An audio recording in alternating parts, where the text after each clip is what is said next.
The air was filled with excitement as proud families gathered for graduation day. Students in crisp uniforms stood tall, ready to receive the honors they had worked for. But when a black Marine, dressed in his service blues, stepped into the hall to watch his son cross the stage, two guards suddenly blocked his path. They didn't check his name. They didn't ask for his ticket.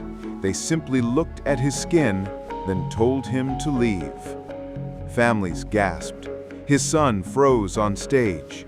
No one expected what would happen next, until 6 Navy SEALs rose to their feet.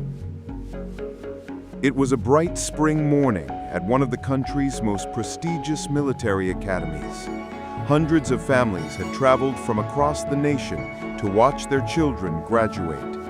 The auditorium was decorated with flags, medals gleaming under the lights, and the air buzzed with patriotic pride. Among the crowd was Marcus Hayes, a decorated Marine who had served 3 tours overseas. His uniform bore the scars of war, faded ribbons, worn boots, and a presence that commanded quiet respect. Today wasn't about him, though. Today was about his son, Jordan, who had endured sleepless nights, endless drills, and the weight of becoming a second-generation serviceman. For Marcus, this day meant more than a ceremony. It was the culmination of sacrifice, his son following in his footsteps despite the challenges of growing up black in a world where not everyone believed they belonged in uniform. Marcus carried that pride in his chest as he entered the hall, smiling at the thought of seeing Jordan receive his diploma. But that pride was cut short. As he approached the seating area, 2 security guards intercepted him. Their eyes didn't linger on his ID.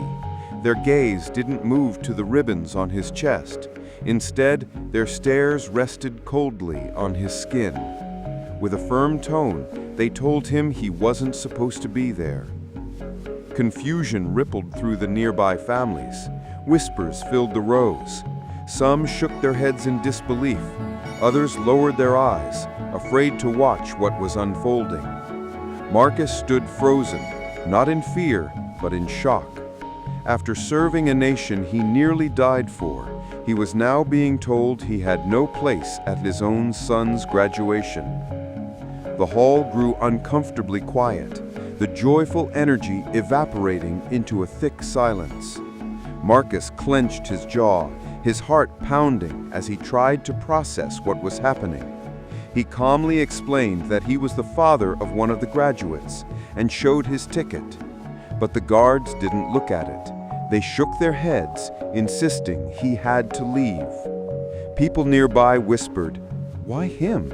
He's in uniform." Some parents exchanged uneasy glances, while others looked away, not wanting to get involved. Jordan, standing tall on stage, searched the crowd for his father, but he couldn't see him because Marcus was being pushed toward the exit. The humiliation stung. Years of sacrifice, loyalty, and service dismissed in seconds because of prejudice. Marcus thought back to the battlefield, where race didn't matter when bullets flew past his head. Soldiers depended on each other, not skin color, to survive. Yet here he was, on home soil, treated as if he didn't belong. The guards tightened their stance, their voices rising so everyone could hear. "Sir, you need to leave immediately." Their words echoed through the hall, loud enough for the graduates to turn their heads. Jordan's face turned pale. His father, his hero, was being singled out in front of everyone. A woman in the crowd whispered, "He's a Marine. Look at his uniform." Another man shook his head, muttering, "This is unbelievable." Still, no one moved to stop it. Marcus refused to raise his voice. He stood tall, shoulders squared, embodying the discipline he had lived by for decades. But inside, his chest ached. He had faced enemy fire, lost brothers in arms, and spent nights under foreign skies questioning if he'd live to see his family again. Never once did he think the hardest battle would be here, fighting for dignity at his own graduation. As the guards continued to press him back, 6 men in the audience suddenly shifted in their seats. Their posture was unmistakable. Broad shoulders, square jaws, the kind of silent intensity that came only from years of training. They wore civilian clothes, but their presence radiated authority. They weren't ordinary spectators. They were Navy SEALs. Without a word, the 6 men rose, their chairs scraping against the polished floor. Heads turned, whispers grew louder. The guards froze mid-step, suddenly aware that something had shifted in the room. The SEALs locked eyes with Marcus, giving a subtle nod that said, "You're not alone." The crowd felt the tension tighten like a rope ready to snap. Everyone knew something unforgettable was about to happen. The 6 SEALs moved forward, their steps measured and deliberate. They didn't shout, they didn't need to. Their sheer presence was louder than any voice. Each man carried himself with the quiet confidence of someone who had faced down life-or-death missions. The guards, once firm and commanding, suddenly faltered. Their tone shifted from authority to uncertainty. They glanced at one another, realizing too late the gravity of their mistake. The SEALs stopped directly in front of Marcus, forming a protective line beside him. One of them leaned slightly forward, his eyes locked on the guards with a look that pierced through the silence. The room was still. No one breathed. No one dared to look away. Jordan stood frozen on stage, his chest rising and falling with heavy breaths.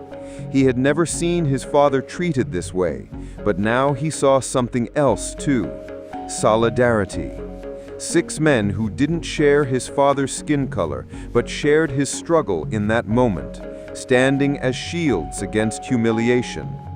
The guards stammered, mumbling about just following protocol, but their words rang hollow. Everyone knew what had just happened. This wasn't protocol. This was prejudice laid bare in front of hundreds of witnesses. The SEALs didn't need to raise their voices. Their silence carried the weight of unspoken truth. Their presence screamed louder than any confrontation could. It was as if the entire hall had been forced to face a mirror, reflecting the ugliness of discrimination in a place meant to celebrate achievement. The guards stepped back, retreating into the shadows, their authority crumbling under the unshakable resolve of those who truly understood honor. Marcus, still standing tall, finally exhaled. His eyes glistened, not with weakness, but with the power of dignity reclaimed.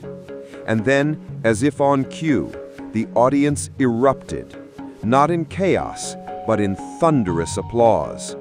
Families stood, clapping with a force that shook the hall. Jordan's eyes filled with tears as he looked at his father, now standing proudly in the front row. The rest of the ceremony carried a new weight. Every word from the podium, every salute, every diploma handed out was now underscored by what had just taken place. Marcus didn't need to say anything. His presence, flanked by the SEALs, spoke volumes. When Jordan's name was finally called, he walked across the stage with his shoulders straighter than ever before. He didn't just walk toward his diploma, he walked toward his father, who had just taught him a lesson more powerful than any lecture about honor. Jordan paused at the edge of the stage, locking eyes with Marcus. In that silent moment, father and son shared a bond that words could never capture. The graduation ended, but the story didn't. Families who witnessed the event carried it with them, retelling it to friends and loved ones. The image of 2 guards trying to erase a man's dignity and 6 SEALs refusing to let it happen became a symbol of what true solidarity looks like.